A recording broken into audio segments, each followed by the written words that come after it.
Hello friends, it's Pierre. Doing a video on my court case at the 7th Circuit concerning election fraud in Indianapolis, Indiana. Court case that you haven't been told about. It's the day after the election, the mayoral election, May 2nd. And the hat says, "Make America Bright Again." And this is from the National Rifle Association convention. You have to put dumb shit on here. You got to wear the hat, and you got to, just so you can attract attention to something that needs to be, you need to be concerned about. So the hat says, "Make America Bright Again, make Indianapolis bright again." And it's the NRA convention thing. I just decided to use it as props. But don't focus on these things. Focus on this. This is the state of Indiana and the city of Indianapolis, Marion County's response to my election fraud complaint. This is the joint brief of the appellees. Okay, that would be the city, Marion County, Indianapolis, Indiana, and the state of Indiana. Now, whether you believe my election fraud allegations are a bunch of bullshit or whatever you think about, the point is, it's an election fraud case that was filed before Donald Trump even filed his in May of 2020. And now we're at the appellate stage, and nobody in this city, it hasn't been reported by any newspaper, the Indianapolis Star, which is, there's a reason why. The Indianapolis Star, the Indianapolis Recorder, in my opinion, it continues to lie to black people. Black newspaper lying to black people. And the Indiana Lawyer. None of this stuff has been reported in the news. That in and of itself is extraordinary. Election fraud complaint answered by the city of Indianapolis, Matthew Raymond, Michael Coppinger, the Corporation Council of Indianapolis. I guess he didn't want to put his name on the complaint, on the answer. And then you got Theodore Rokita, who's retired. I mean, he's not the Secretary, the Indiana Attorney General anymore. I don't think so. But at any rate, this is the state. And look, friends, this is the thing. This thing was supposed to be mailed to me on probably the 27th, April 27th. I should have got it the day after, or maybe the second day, the 28th, after they filed it electronically with the 7th Circuit. Instead, they put it in, they run it through their Pitney Bowes machine on the 27th. And I guess they took their time getting it in the mail. Probably mailed it on Friday, so I would get it on election day in the mail, okay, on May 2nd. It's probably why they asked for the extension. Now, they wrote this thing about why they needed an extension. Of course, I think they wanted an extension because they didn't want me posting a video about it or talking about it before the election. And when you're in these things, you start to see how these people work. But the point is, this is a real case, and the bastards didn't even have the good nature to even send this to me the way it's supposed to be filed. This thing should have a red cover face. It should be bound, and they should have sent me, they probably should have sent the copy the next day by Postal Service next day, or FedEx, whatever the state. Instead, I guess they spent $2.36 and just threw it in the mail late so I would get it a week after they filed it. And it came to me right on May 2nd on Election Day. So whether you agree with my case or not, whether you even want to know about it, the point is you should know about this. And this is a 32-page, 38-page response brief that they filed. I'm not going to take up your time and go through the state's response. I have to go through it. The point is, you needed to know about this. The citizens of Indianapolis, Indiana, state of Indiana, needed to know about this, and you weren't told. Why weren't you told about this? Why are they trying to keep this information from the state? The only from you, the citizens. The only place that you even heard this case mentioned is on the community connection with WTLC. And when I call in there, you know, she lets me on, but it's always a conspiracy theory. You know, this whole case is a conspiracy theory. No, it's election fraud. And what are you saying, Pierre? That you want an election? No. What I'm saying is what the city of Indianapolis, Marion County, and the Marion County Election Board did, and Mila Eldridge, this is what I believe. Vote totals from the Marion County Election Board's website were missing for 10 years. Then the minute I go down to the federal court and file the complaint, then all of a sudden they want to put them back up on the website.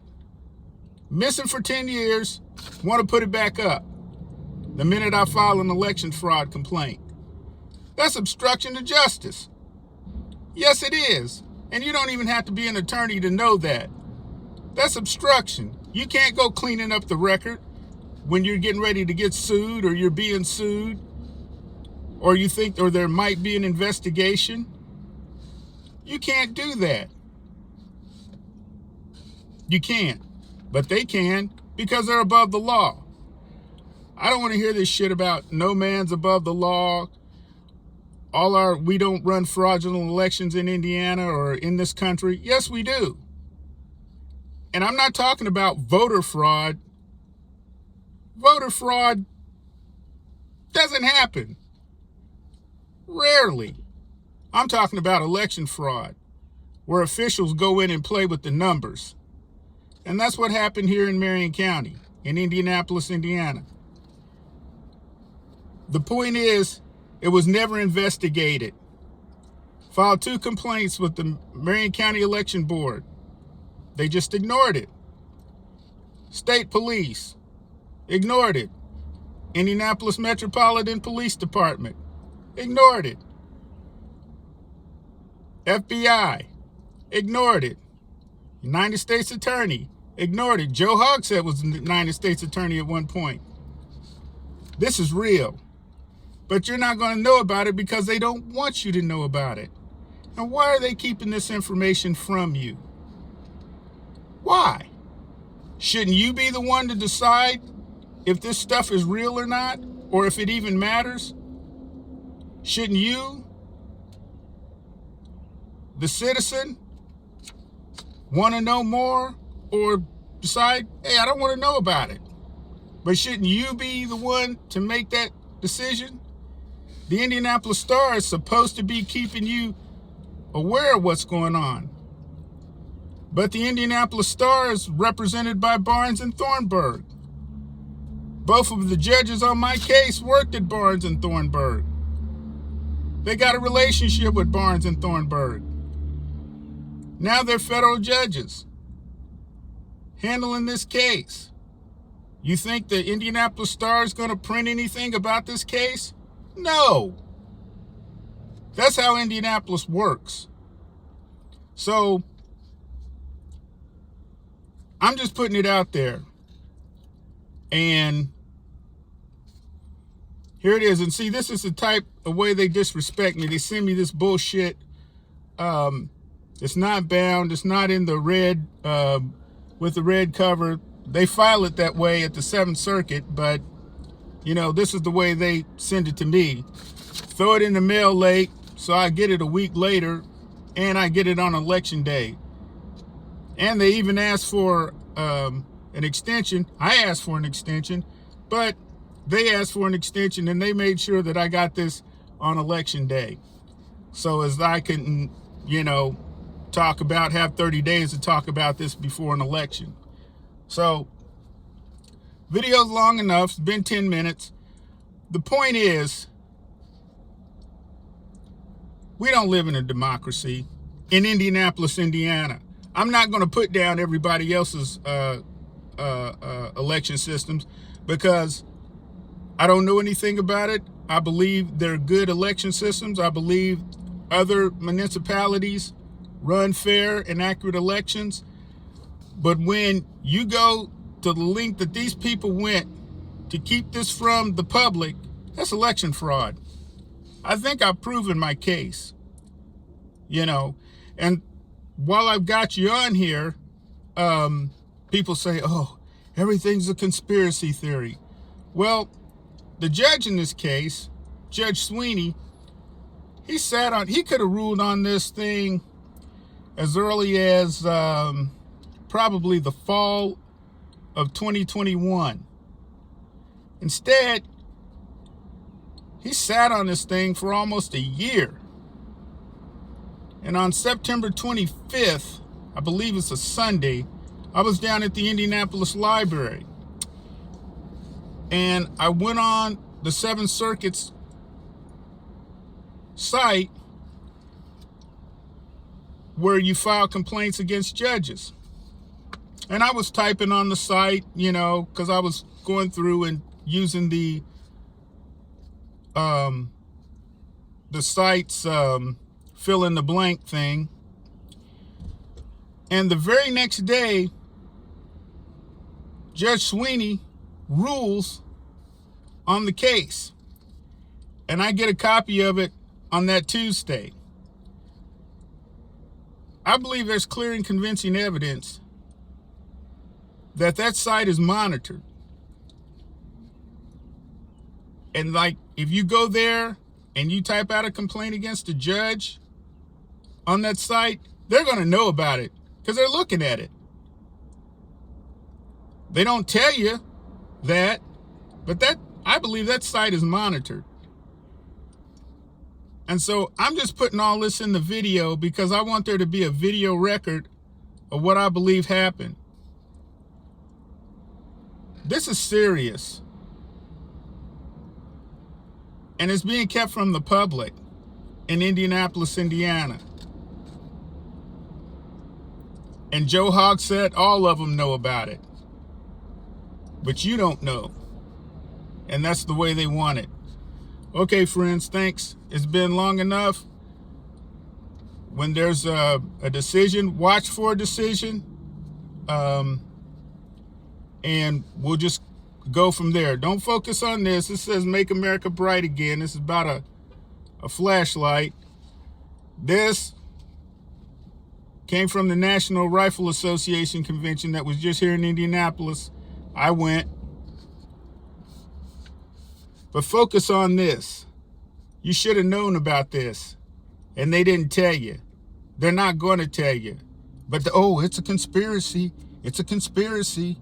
No, sometimes shit, it is what it is. The conspiracy is on their part to keep this from the public. This is good old-fashioned election fraud being responded to by the city and state, Indianapolis, Indiana, Marion County, and the state of Indiana, and they don't want you to know about it.